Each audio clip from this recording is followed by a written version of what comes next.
Selamat siang para CGP Kelak yang luar biasa. Terima kasih. Terima kasih Ibu sebelumnya karena sudah berkenan meluangkan waktu untuk kami wawancarai begitu ya Bu. Tapi ini mungkin obrolan santai saja ya Bu ya. Ya, Iya, ya tentunya di sini sesi ini kami ingin mengetahui sejauh mana cara Ibu dalam mengambil keputusan selama menjadi kepala sekolah seperti itu Bu. Baik Ibu, mungkin selama menjadi kepala sekolah ya Bu ya, pasti Ibu sudah merasakan suka duka mungkin ya Bu ya. Betul. Menjadi seorang kepala sekolah. Bisa Ibu ceritakan suka dukanya itu seperti apa Bu? Ya, baik.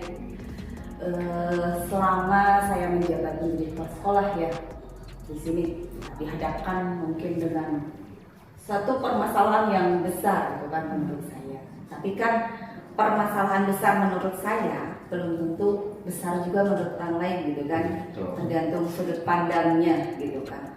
Nah, tapi menurut saya kemarin saya dihadapkan dengan permasalahan yang cukup dilematis gitu kan.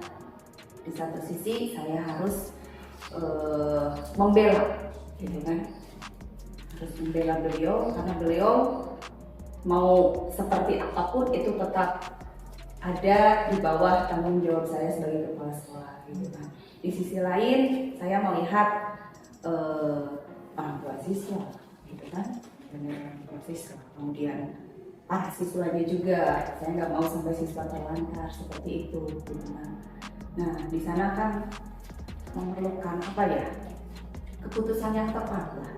Ya, bagaimana caranya supaya semua yang kena dampak tersebut ya, baik gurunya, orang tua, siswa, lingkungan kerja, nama baik sekolah juga bisa apa ya namanya? Bukan tertolong sih. Jadi semuanya baik-baik saja gitu dengan pengambilan keputusan yang dilakukan oleh ya saya selaku penanggung jawab di sini seperti itu. Lalu Ibu bagaimana Ibu dapat mengidentifikasi ini itu kasusnya merupakan dilema etika atau mungkin rujukan moral seperti itu? Ya baik. Tentunya dalam mengidentifikasinya itu kita harus paham dulu, harus cermat ya, terutama dalam penentuan masalah itu kita harus cermat. Apakah masalah tersebut menimbulkan dampak positif atau dampak negatif, gitu kan? Kedalaman masalahnya itu seperti apa? Itu yang harus pertama diidentifikasi terlebih dahulu. Terus kita juga harus paham tentang nilai-nilai apa moral atau kebaikan di dalamnya itu seperti apa. Kita harus paham gitu kan. Tatkala kan khususnya kita sebagai tanggung jawab sebagai kepala sekolah gitu kan, tidak bisa saklek memutuskan semua sesuai aturan gitu kan. Tapi ada hal-hal yang memang ya tadi dilema etika kayak gitu kan, benar versus salah gitu kan ya, ada yang benar dan itu. Nah, ada kalanya seperti itu. Jadi dilihat dari kedalaman masalahnya gitu seperti itu. Dilihat dari kedalamannya Bu ya, kasusnya seperti apa. Baik. Lalu Ibu bagaimana cara Ibu dalam menjalankan satu pengambilan keputusan di sekolah, terutama untuk kasus-kasus di mana ada dua kepentingan yang mungkin sama-sama benar atau sama-sama mengandung satu nilai kebajikan. Baik. Melanjutkan yang tadi ya, jadi dilihat kedalaman dulu masalahnya ya, nyambung ya. Kemudian apakah dampaknya merugikan banyak orang atau tidak gitu kan. Kemudian kita bisa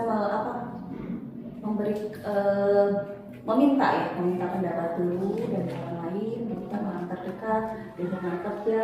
Yang terpenting hal-hal yang kita putuskan ini adalah maslahat untuk orang banyak. Jadi keputusan yang diambil itu tentunya berdasarkan masukan-masukan dari keputusan bersama lah. Diambil keputusan yang terbaik berdasarkan masukan-masukan dari orang lain. Jadi setelah diidentifikasi Bu itu ya Bu ya kedalaman kasus, kemudian Ibu juga menimbang bagaimana ya Bu ya, Iya. ini peluangnya mungkin ya Bu ya, apakah baik atau dampak buruknya seperti itu ya Bu. Lalu apakah ada langkah-langkah atau prosedur lain yang biasa Ibu lakukan ketika menyelesaikan suatu kasus? Iya. Yang pertama tentunya kalau kita mendapatkan suatu kasus atau suatu masalah gitu kan, kita identifikasi masalahnya terlebih dahulu. Dengan cara apa? Menampung informasi ya. Kita langkah baiknya menampung dulu informasi tidak hanya satu pihak saja, tapi dari beberapa pihak gitu kan. Baik itu dari segi gurunya, misalkan dalam kasus guru ini jarang ke sekolah gitu kan, atau tidak ke sekolah dengan alasan yang tidak ada alasan, tidak ada izin, tidak ada surat dan lain-lain gitu kan. Nah kita lihat dulu, jangan langsung menjudge oh dia tidak ke sekolah berarti ini saya harus kasih hukuman nih gitu kan, tidak seperti itu. Tapi kita lihat dulu latar belakangnya seperti apa gitu kan, latar belakang di rumah, keluarganya, kita tanya ke tetangganya, tanya ke teman sejawatnya gitu kan, tanya ke murid-murid, ke orang tua gitu kan. Jadi mencari informasi terlebih dahulu supaya kita bisa mengidentifikasi permasalahan apa nih sebenarnya yang sedang terjadi gitu kan pada si ibu ini, misalkan seperti itu. Nah kemudian setelah diidentifikasi ya kita kan bisa menentukan masalahnya seperti apa gitu kan. Nah dari masalah tersebut kita bisa langsung bisa menentukan keputusannya, bisa tahu ini kedalaman masalahnya seperti apa sih, apakah ini besar atau kecil, resikonya kalau kita ambil keputusan ini apakah besar atau kecil. Nah kemudian setelah kita cari ini masalahnya sudah ketemu, kita cari payung hukumnya, aturannya gitu kan. Kita cari aturan yang berlakunya seperti apa nih, kalau kasusnya seperti ini aturan yang berlakunya seperti apa gitu. Kita sandingkan, tapi jangan lupa setelah kita membaca payung hukum ternyata wah ini masalahnya besar dan berat. Tapi kita kembali lagi refleksikan lagi ke diri kita sendiri gitu kan. Kita sebagai pemimpin gitu kan, pangitan anak, semuanya juga anak gitu kan. Kalau sebagai pemimpin di sini semuanya anak, cari dulu keputusan mungkin yang tidak memberatkan dia. Jadi dipanggil dulu saja secara personal ya, secara personal apa, mengapa, bagaimana sampai seperti ini gitu kan. Nah setelah berbicara secara personal mungkin kita bisa mengambil keputusan nih. Kita bandingkan antara aturan dengan rasa kemanusiaan ya. Nah hati kan gitu, rasa hati kan tetap ya, meskipun secara aturan dia salah, tapi kalau rasa hati kita nah temasihan gitu kan, lamun hukum seperti itu tetap. Jadi tanya diri, kemudian kita tanya ahli juga yang lebih mungkin sudah punya pengalaman seperti ini dalam memutuskan ada masalah kasus seperti ini gitu kan. Kemudian yang ahlinya juga kalau ada seperti ini harus bagaimana gitu kan. Nah kemudian mempertimbangkan dampak atau resiko yang kita nanti akan hadapi kalau kita mengambil keputusan tersebut gitu kan. Tadi itu ya. Terus nah jika resikonya tidak memiliki dampak yang besar, nah kita mau tidak mau ya melawan aturan boleh ya, melawan aturan boleh, seharusnya tidak boleh gitu kan. Tapi tadi teh gitu kan ada dilema ya gitu kan. Secara kemanusiaan mungkin kalau misalkan beliau yang bersangkutan masih bisa memperbaiki sikapnya, ya kita berikan kebijakan gitu ya, seperti itu. Kemudian tapi kita tidak sebatas memberikan keputusan seperti itu, tapi kita tindak lanjuti lagi, kita pelajari lagi apakah dia itu benar-benar konsisten dengan keputusan yang sudah kita berikan gitu kan. Kalau dilaksanakan secara baik, konsisten, dia terus melaksanakan dengan secara baik, ya berarti tinggal evaluasi saja. Tapi kalau misalkan dia kembali lagi berulang, ya kita terapkan aturan di sana gitu. Jadi ada prosesnya ya, ada jenjangnya gitu, tidak langsung. Dalam keadaan prosedur ya Bu ya. Gitu. Yang penting keputusan ini bisa menghasilkan untuk apa sih? Untuk kepentingan bersama, gitu kan? Semuanya terlibat. Oke, baik Ibu, terima kasih. Mungkin Ya. aku menganalisis tentang permasalahan dari itikaf ya, sehingga menghasilkan keputusan yang sama-sama dan tidak merugikan sebelah pihak ya. Nah, untuk selanjutnya Ibu, hal-hal apa saja yang selama ini Ibu anggap efektif dalam pengambilan keputusan dari itikaf tersebut Ibu? Ya, sebetulnya ini hampir ke tadi prosedur juga ya, sudah terbahas gitu kan, sudah terbahas di prosedur sama gitu kan. Jadi harus identifikasi masalah intinya gitu kan, sejauh mana masalah tersebut atau kita cari informasi yang apa yang relevannya seperti apa gitu kan, sama saja. Kemudian memberikan solusi tergantung terhadap tingkat masalah tersebut gitu, dan tetap hati nurani yang dipakai untuk menyelesaikannya. Terus sekali Bu. Untuk selanjutnya Ibu, mungkin ada tantangan ya, hal-hal apa saja yang selama ini merupakan tantangan dalam pengambilan keputusan pada kasus-kasus kelima etika yang ada di sekolah ini. Ibu pimpin. Tantangannya Pak Hejimah pastinya ya, yang pertama kasihan. Oh kasihan, rasa kasihan ya. Ya, juga kasihan gitu kan. Kasihan, berkurang Ya, berkurang. Di satu sisi mah ya Allah gitu teh.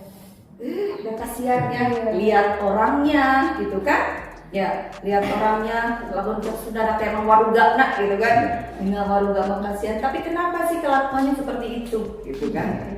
Nah, itu merupakan suatu tantangan juga. Perang batin lah gitu kan, perang batin antara kenyataannya seperti ini gitu kan, tapi orangnya seperti itu juga terbenang dilelehan gitu kan. Nah itu bisa ini ya, jadi rasa kasihan gitu kan. Rasa kasihan. Yang pertama, selanjutnya perbedaan pendapat dalam sebuah keputusan ya. Misalkan gini, Bapak Ibu semua, ketika saya mengambil keputusan saya mau seperti ini nih, atau mengajukan apa, tapi ada yang misalkan pro, ada yang kontra gitu kan. Nah dari sana kan itu juga bisa menjadi tantangan. Misalkan keputusannya 50-50 nih antara yang pro dan yang kontra gitu kan. Nah itu kan merupakan sebuah tantangan. Saya harus mengambil kemana? Ya, kembali lagi tadi, menggali lagi informasi kedalaman itunya, kedalaman masalahnya seperti apa, seperti itu. Kemudian ya latar belakang pemikiran, pemahaman gitu kan, itu menjadi apa sih? Sebuah Tantangan. Mungkin gitu. Nah untuk selanjutnya Ibu, apakah Ibu memiliki sebuah tata kelola atau jadwal tertentu dalam sebuah penyelesaian kasus kelima etika? Apakah Ibu langsung menyelesaikan di tempat atau menunggu terjadwal dulu? Nah untuk selanjutnya, bentuk prosedur apa dan seperti apa yang Ibu jalankan dalam menyelesaikan kasus tersebut dari KPK? Baik. Dalam menyelesaikan kasus ya, setiap masalah pasti ada masalah terus secara terus menerus gitu kan. Kita tidak bisa tidak bisa dihilangkan dari kehidupan kita gitu kan. Nah, cara pengambilannya mungkin itu dilihat, ada masalah yang memang harus segera diselesaikan, ada masalah yang memang penyelesaiannya memerlukan waktu gitu kan. Nah, jadi kita melihat dulu kedalaman masalahnya tersebut. Jadi kembali lagi ya, tetap kedalaman masalah yang kita lihat gitu kan. Apakah ini masalahnya memang harus segera diselesaikan dalam waktu tertentu atau bisa ditunda terlebih dahulu, kita cermati dulu. Dan karena masa pengambilan dalam keputusan pengambilan masalah ini perlu pemikiran yang sangat cermat, tepat gitu kan, cermat, tepat, tidak merugikan orang lain, terus tidak menimbulkan resiko yang besar. Di sini manajemen resikonya itu sangat dipertimbangkan. Meminimalisir, ya gitu kan. Kalau resikonya besar nanti kembali lagi ke kita. Gitu kan. Makanya ya saya sarankan setiap mempunyai masalah ya, jangan langsung mengambil keputusan. Jadi harus Jadi ada pertimbangan terlebih dahulu lah. Ada masukan-masukan dulu dari orang lain, itu kan bisa menjadi sebuah pertimbangan dalam menentukan keputusan seperti itu. Nah Ibu, ngomong-ngomong nih tentang proses pengambilan perusahaan yang tadi disebutkan Ibu nih, Ibu kan sebagai pemimpin, mungkin banyak kolaborasi yang Iya. mungkin ya. Nah, kalau boleh tahu nih, ada tidak pihak-pihak tertentu atau seseorang yang membantu Ibu dalam melakukan pengambilan keputusan? Iya. Terutama dalam keputusan yang bersifat dilema etika itu. Oh iya. Ya.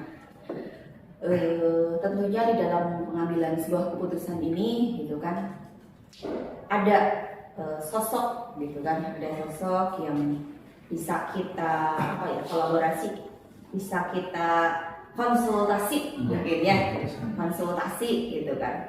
Pasti karena saya tidak bisa mengambil keputusan sendiri berdasarkan sendiri, harus bertanya, gitu kan, harus bertanya kepada orang yang lebih mempunyai pandangan tentang masalah ini, terus lebih mengerti akan aturan payung hukumnya akan masalah seperti ini, terus juga mungkin pengalaman dalam menyelesaikan masalahnya, gitu kan.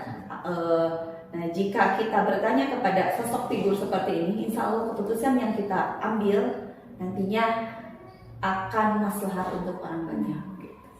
Jadi harus banyak masukan seperti itu, ya. Dari pihak-pihak Ada dari pengawas kan bisa, ya. Pengawas kan sudah bisa menyelesaikan, ya betul. ya, dari berbagai macam problema yang ada di sekolah, pasti konsultasinya semua ke pengawas, gitu. Ya, Dari pengawas bisa kita ke konsultasi ke GPK, bisa ke kepegawaian, kan lebih jauhnya, gitu. Bisa ke kepala sekolah teman sejawat, bisa juga dari lingkungan teman kerja juga bisa, gitu kan. Barangkali pernah mengalami kasus seperti ini, gitu kan. Mungkin ini materi kasusnya segini, kalau ini kasusnya segini, tapi dalam kasusnya yang sama, tapi tingkatannya yang berbeda, itu kan bisa jadi masukan, gitu, buat kita dalam menyelesaikan keputusan. Ya baik Bu, ini sebenarnya buat pembelajaran buat kami juga nih Bu ya, mengambil pembelajaran di pengalaman Ibu nih. Nah Bu, kira-kira Bu, selama interview ini Bu, selama Ibu menyelesaikan mengambil keputusan berdasarkan studi kasus yang bersifat dilema etika, kira-kira nih Bu, pembelajaran apa yang dipetik oleh Ibu sebagai pimpinan? Ya, di dalam hidup ya tentunya kita pasti selalu dihadapkan dengan masalah. Namun di dalam penyelesaian masalah tersebut ya kita harus mempertimbangkannya dengan matang. Keputusan yang matang ya, dibutuhkan sekali dalam menyelesaikan masalah supaya apa? Supaya semua pihak bisa terayomi dengan baik. Seperti itu ya. Terima kasih Bu, mungkin ini yang terakhir nih. Boleh. Dan saya kira hemat dan keren ya. Dan terakhir nih Bu, apa yang akan Ibu sampaikan, terutama khususnya buat kami bertiga nih Bu, tentang pengambilan keputusan. Ya, baik. Kalau saya mungkin pengambilan keputusan lingkup sekolah ya. Nah, kalau Bapak Ibu PGP Kebat ini adalah pemimpin pembelajaran di kelas ya, pemimpin pembelajaran di kelas. Sama, tapi tidak jauh berbeda kan dalam pengambilan keputusan. Kita tidak bisa melihat murid dari satu sisi, gitu kan. Tapi kita harus melihat murid kita dari berbagai sisi sama. Maka dari itu bukan perdalam, apa namanya Bu Yuli? Jadi harus tahu seluruh murid gitu ya. Siswa terus di cross check gitu ya. Cross check, digali lagi bagaimana latar belakangnya gitu kan murid tersebut. Lihat sampai isi tasnya, isi sakunya ya, lebih dekat lagi sama murid-murid kita supaya murid-murid kita tidak canggung kepada kita, mereka berani menyampaikan apa yang menjadi permasalahan mereka tidak hanya di sekolah tapi di rumah juga. Nah, dengan kedekatan seperti itu, insya Allah murid-murid kita dalam belajarnya akan terlihat juga, akan semangat belajarnya terpacu. Kedekatan itu bisa menimbulkan semangat yang sangat luar biasa, bisa menimbulkan energi yang positif untuk murid-murid kita, gitu kan. Kalau ada permasalahan murid-murid sama halnya kan ya, dulu tidak sekolah murid juga kan tidak bisa kita pungkiri gitu kan, murid juga tidak sekolah dan kita tidak bisa langsung si eta teh sekolah tosnya langsung dicairkan isu macam gitu kan, tapi kita tanya dulu kenapa dia nggak sekolah, bisa teh sekolah teh tegaduhan bakal, bisa di bumina amanat terdamai, kita punya dua terdamai itu ada hal-hal yang lain gitu kan, kita harus telusuri berbagai sisi dari murid-murid kita gitu kan. Supaya apa sih sama keputusan yang kita ambil dalam pembelajaran itu bisa tepat gitu kan. Apalagi kan sekarang dihadapkan dengan pembelajaran terdiferensiasi gitu kan ya, kebutuhan belajar murid itu seperti apa, makanya kita harus bisa mengidentifikasi masing-masing murid itu kebutuhannya seperti apa. Itu maka dari itu para PGP hebat ini saya percaya semuanya ini sudah berangkat udah beberapa bulan ya, dalam beberapa bulan lagi berarti ilmunya itu sudah punya bagaimana cara untuk menghadapi murid-murid kita di kelas. Maka dari itu ayo semangat melakukan perubahan menuju kebaikan ya, kebaikan untuk kita, kebaikan untuk murid, kebaikan untuk sekolah kita. Semangat semuanya. Terima kasih Ibu, luar biasa Ibu. Kami sampai tertarik itu dengan pengalaman yang Ibu alami selama berbimbingan. Terima kasih Ibu, mungkin itu kita ya, diskusikan mungkin. Cukup sudah, terima kasih. Mudah-mudahan apa yang disampaikan Ibu menjadi pelajaran tentunya Ibu ya bagi kami, dan mudah-mudahan juga tentunya pasti untuk kemajuan sekolah kita ya Bu ya. Betul sekali. Baik Ibu, terima kasih atas waktunya. Assalamualaikum warahmatullahi wabarakatuh. Waalaikumsalam warahmatullahi wabarakatuh.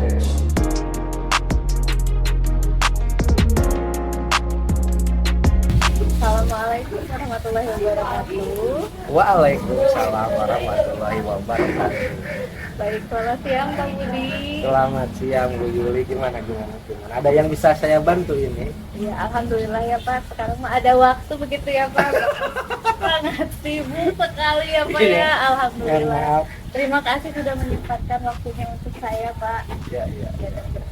Bapak, kalau boleh saya tahu sudah berapa lama menjabat menjadi kepala sekolah? Menjabat menjadi kepala sekolah saya baru kali ini langsung di Sukamaji buat sekolah ini dari mulai tanggal 28 Juni 2021, berarti hampir 2 tahun 2 bulan ya. Berarti sudah 2 tahun 2 bulan ya Pak ya. Tentunya selama itu Bapak pasti mengalami suka duka begitu ya Pak ya. Amazing, wow bahasa sekarang berarti ya. Iya Pak. Bisa Bapak ceritakan bagaimana suka duka Bapak menjadi kepala sekolah begitu Pak? Banyaknya suka sih sebenarnya, banyaknya suka karena mungkin harus siap dengan dinamika yang ada, jadi kita anggap suka saja. Adapun dukanya kita jadikan sebuah pengalaman dalam membangun dunia pendidikan lebih baik. Baik, jadi diingat sukanya saja begitu Sukanya ya saja. Pak ya. Karena yang terbayang sampai saat ini pun saya senyum-senyum guru-guru gitu ya. Iya. Ketawa guru-guru, bahagianya guru-guru. Adapun sedihnya guru-guru pada gimana ya, membangun program atau konsisten dalam melaksanakan kegiatan, itu adalah bagian proses yang harus kita lewati. Makanya yang kami harap itu senyum guru selalu terpajang diingatan sini. Iya, siap baik Pak. Baik, tentunya dalam perjalanan itu ada peran Bapak dalam mengidentifikasi suatu kasus begitu ya Pak. Ah, Nah ini adalah mengenai yang ingin saya bicarakan dengan Bapak. oke, oke, oke. Begini Pak, selama ini bagaimana Bapak dapat mengidentifikasi kasus yang merupakan ini dilema etika, ini bukan moral. Dalam konteks apa? Bebas Pak, Oke. dalam sekolah ini. Dari segi SDM dulu ya. Ya, boleh. Dari pendik dulu berarti pendidikan pendidik ke pendidikan. Awal mula datang ke sini itu posisi guru itu berjumlah 21 guru. 21. Nah, ketika diidentifikasi lihat dari apa dapurnya, kemudian riwayat perjalanan gurunya, ternyata tidak mudah untuk menghadapi hari esok. Salah satunya 2021 pas adanya pensiun di akhir itu. 2022 pun demikian. 2021 ada 1 orang, 2022 ada 2 orang. Nah, sedangkan posisi kita butuh ekstra kerja keras bagaimana membangun program sehingga suka maju 2. Maka itu disiasati harus seperti apa. Nah, ketika mengalirkan itu semua tentu tidak mudah, apalagi mengenai sastra. SDM juga sama, butuh satu visi dan mengisi semua yang kembalikan ke visi sekolah. Maka dari itu kami ajak semuanya bergotong royong membangun ini semua dengan solid. Akan mulai rayuan dudukan moral dan rayuan apa dilema etika di salah satunya dilema etika itu istilahnya itu kalau di programnya ini program dilaksanakan salah satu ekstrakurikuler yang tahun pertama itu mulai dari tekung, tari, pramuka, kemudian apa sabtu ceria itu dilaksanakan dengan cara yang tertib dengan segala sesuatu. Mana yang memang kebutuhannya itu harus dilaksanakan, mana yang pada saat itu seiring berjalannya waktu juga semua guru menerima dengan keadaan karena biasanya memang pulang jam 12 jam 1 dengan adanya kegiatan-kegiatan seperti ini ya, kita tertibkan sesuai dengan aturan. Tapi itu juga tidak secara gamblang sampaikan ke contoh IHT di SDM ya harus IHT kita tidak buat IHT tapi kita diskusi padahal itu ada bahasa-bahasa yang disebutkan. Kenapa ada bahasa disebut? Karena kalau ingin tahu ada pelatihan guru itu langsung berpikir dia pelatihan apa ini. Baik, lalu bagaimana menurut Bapak cara Bapak menjalankan satu pengambilan keputusan dari hal-hal tersebut yang tadi Bapak utarakan itu di mana ada kepentingan yang sama-sama benar atau sama-sama mengandung satu nilai kebajikan. Misalnya tadi ada program Bapak kan adanya pulang sekolah itu asalnya jam berapa ya? Jam 12:30 gitu ya Pak ya. Nah, contohnya itu misalnya kira-kira bagaimana? Yang sama-sama benar ya Iya, sesuai aturan sama-sama kan ya benar. sesuai aturan kita sudah ada yang 6 hari berapa dari jam berapa sampai jam berapa, yang 5 hari dari jam berapa sampai jam salah satunya misalkan yang 6 hari karena kita sekolahnya 6 hari masukkan jam 7 kita pulang jam setengah 3 kadang setengah 4 secara aturan itu kan jam 2. Nah pada saat itu karena memang ada irisan program juga program kegiatan sekolah selain dari ekstrakurikuler ada kebiasaan mengemas ekstrakurikuler harus bagaimana mengemas kebiasaan seiring berjalannya waktu itu untuk mengemas kegiatan-kegiatan tersebut ternyata tanpa disadari guru-guru pun pulang tidak seperti biasanya tanpa disadari karena harus menuntaskan ini tanpa mereka sadari karena harus mengerjakan ini dulu. Salah satu contoh bagaimana mengemas misalkan ekstrakurikuler pramuka di minggu ini ya kita buat skemanya dulu programnya harus bagaimana. Berarti skema itu mungkin termasuk dalam langkah-langkah mungkin ya Pak Iya. ya. Nah sebelum itu memang kita lakukan tahapan-tahapan sebelum ke sana. kita ada rapat dulu, rapat pertama.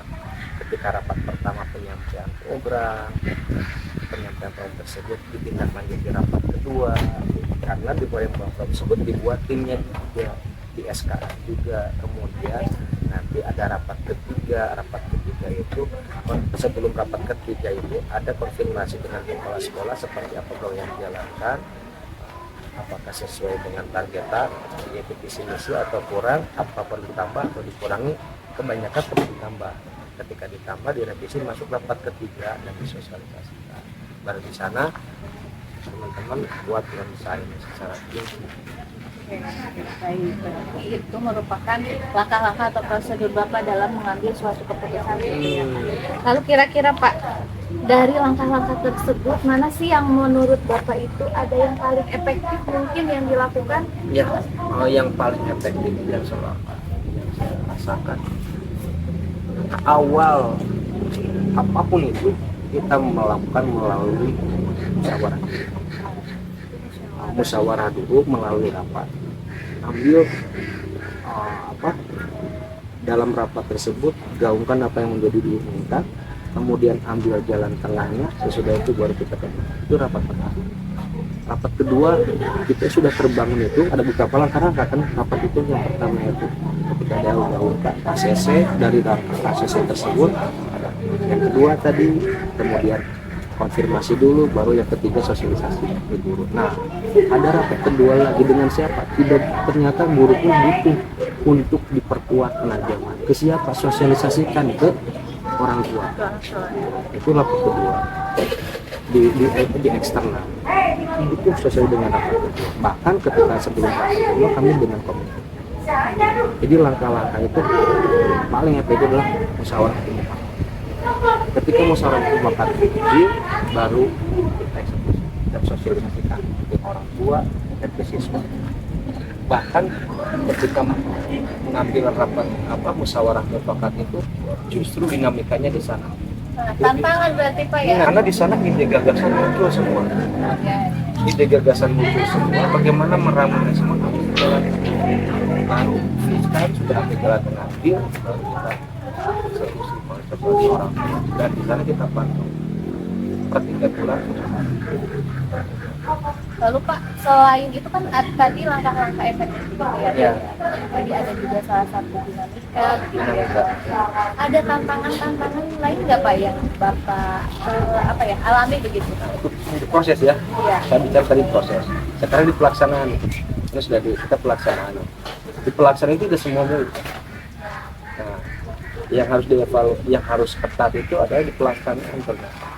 Ketika di pelaksanaan kurang sesuai dengan apa yang sudah disampaikan melalui sosialisasi, maka tidak butuh 3 bulan untuk evaluasi. Secepatnya kita rapatkan kembali. Jadi refleksi dan evaluasi ini dibutuhkan ketika pelaksanaan, bahkan modifikasi. Di sebelah mana yang harus dilengkapinya, di sebelah mana yang sudah bagus. Ketika pelaksanaan jalan dan tidak sesuai, itu refleksi dan evaluasi, baru modifikasi. Tidak perlu menunggu waktu lama sampai 3 bulan. Evaluasi pertama 3 bulan sukses atau tidak. Kalau urgent itu kami langsung rapat kembali, kemudian laksanakan kembali hasil modifikasi tersebut, diperkuat. Dibutuhkanlah konsistensi. Supaya terjadi konsisten, bukan inkonsistensi. Ketika sudah beres, ini sesuai, kita lanjutkan. Sesuai atau tidak. Salah satu yang paling dekat ini ya, yang paling dekat program, yang terbaru itu paling dekat itu anak dibawa timeler. Seperti apa itu? Alat makan. Alat makan dan alat minum. Ini disosialisasikan sebenarnya tahun kemarin. Kita laksanakan tahun ini. Kenapa kita tahun ini? Karena ini waktu yang tepat untuk dilaksanakan. Melihat situasi dan kondisi sampah yang dibutuhkan. Tujuan kami bukan untuk bukan untuk dari segi ekonomi, tapi kami ingin mengurangi sampah. Nah, ketika disosialisasikan itu belum 3 bulan, ini kurang respon, baik siswanya, baik orang tuanya. Itu juga merupakan tantangan. Tantangan. Makanya sebelum 3 bulan pertama kami rapatkan kembali, bahkan semua guru terjun dan terus disosialisasikan ke orang. Akhirnya apa yang terjadi sekarang? Alhamdulillah. Itu sebelum 3 bulan pertama itu kami evaluasi itu langsung rapat, kemudian kami juga langsung rapat dengan orang tua juga.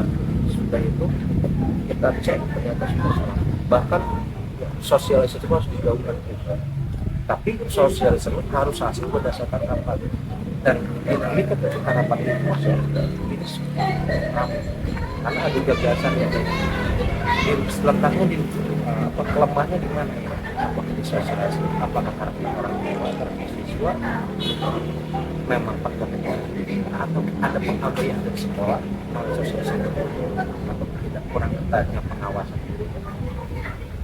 Dievaluasi sebelum dijalankan, terevaluasi dan dilaksanakan gitu. Oke Bapak, tadi kan Bapak mengatakan itu sempat itu ya Pak, Iya. istilahnya gagal apa ya Pak? Kurang Tidak sub- ada ya. respon begitu ya Pak. Lalu Tidak berjalan lancar. Iya, lalu kan Bapak tadi ngambil lagi tuh keputusan ya Pak ya. Iya. Nah di antara itu kira-kira dalam mengambil keputusan Bapak, apakah waktunya itu cepat atau Bapak perlu jadwal begitu dalam mengambil suatu keputusan? Biasanya kami lihat situasi langsung dan tidak diagendakan. Kalau yang urgent,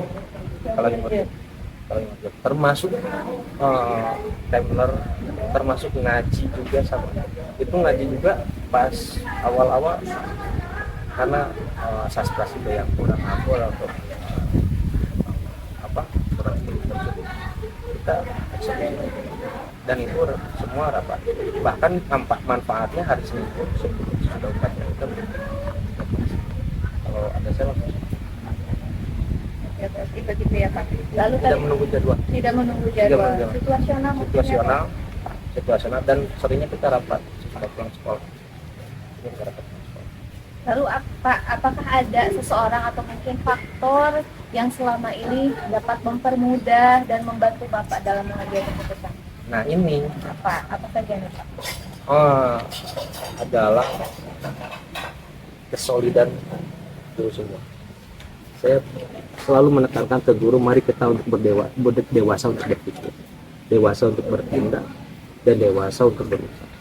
Sehingga apa? Ketika dewasa bertindak, berucap dan berpikir, maka seyogianya tujuan atau program sekolah cepat tercapai. Kenapa seperti itu? Karena tidak akan bisa bekerja sendiri, tidak akan sukses program tersebut kalau tanpa ada kolaborasi dari semua. Siapa berarti yang paling siapa yang paling dominan?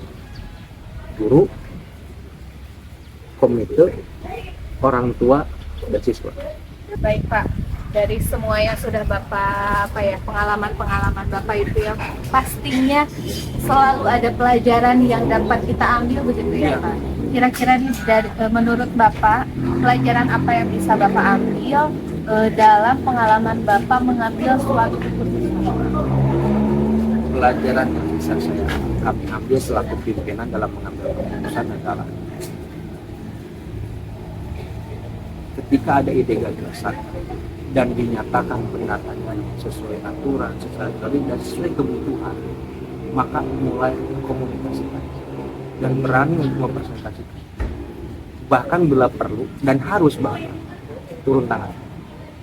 Kepala sekolah. Baik Bapak, terima kasih atas waktunya Pak. Ya, mudah-mudahan apa yang disampaikan Bapak menjadi pelajaran khususnya bagi saya nih Pak. Siap. Alhamdulillah banyak pengalaman, kemudian masukan juga Bapak dalam mengambil keputusan itu seperti apa. Tadi juga Bapak mengungkapkan bahwa kita itu harus dewasa berpikir begitu ya Pak Iya, ya. betul. Iya, juga dalam melakukan segala sesuatu itu harus ada kolaborasi kerjasama. Kolaborasi. Ya, sehingga apapun yang dapat kita capai dapat terlaksana dengan baik Iya. begitu ya Pak. Ketika capaian kita tujuan kita tercapai itu bukan hasil kerja kita, itu yakinnya hasil kerja keras semuanya. Banyak program-program yang sudah dilaksanakan di sini dan diakui oleh semuanya, dan itu nyata hasil kerja keras semuanya. Orang tua tidak akan berkiblat sampai saat ini mendorong kegiatan sekolah, bahkan segala sesuatu dengan totalitas kalau tidak ada istilahnya hasil yang tidak sesuai harapan. Itu mungkin Apapun keputusan yang kita ambil, kita harus hadapi dengan penuh tanggung jawab begitu ya Pak. Dan yang terpenting satu lagi selain berani, ilmu Rasulullah pakai. Tidak cuma berbicara, tapi tindakan. Salah pemimpin. Ketika misalkan guru sedang kerja, ada suatu kegiatan, ya, kepala kerja, bukan cuma santai-santai saja. Baik Bapak, terima kasih atas waktunya. Iya. Mohon maaf sudah mengganggu waktunya. Boleh saya panjangkan nih, ada yang satu yang Boleh, tepat nih. boleh. Karena situasinya tepat ya. Boleh. Karena situasi sekarang itu di setiap sekolah itu ini ilmu pemimpin. Pada saat sekarang itu setiap sekolah sama mengalami di sekolah masing-masing itu dalam tanda kutip paling banyak yang mendominasi itu guru-guru. Ya. Ketika guru-guru muda usia produktif, maka pada saat itu harus disiapkan bagaimana terus menyetabilkan program yang sudah dilakukan. Terima kasih Bapak. Ya, sama-sama. Semoga Bapak juga selalu sehat ya Pak ya. Amin. Mohon maaf saya jawabannya sana sini pastinya kurang memuaskan, namun kurang lebihnya mudah-mudahan bisa menjadi inspirasi buat orang lain dan bisa paling dekatnya bisa mempunyai salah satu tugas. Saya sangat bangga, sangat mendorong guru-guru yang kreatif terus berinovasi, terus tergerak mencari keilmuan yang baru menyesuaikan dengan keadaan zaman dan mau beradaptasi dengan situasi yang sangat mengapresiasi. Terima kasih Pak. Terus berkarya. Terima kasih Bapak. Salam guru penggerak. Tergerak, bergerak, dan menggerakkan. menggerakkan. Terima kasih Ya, Bapak. sama-sama. Sukses selalu. Sehat. Amin, Salam ya sama Rabbal keluarga. Salam juga sama keluarga yang di sekolah juga. Sama-sama, Bapak. Sehat semuanya. Terima kasih. Assalamualaikum warahmatullahi wabarakatuh. Waalaikumsalam warahmatullahi wabarakatuh.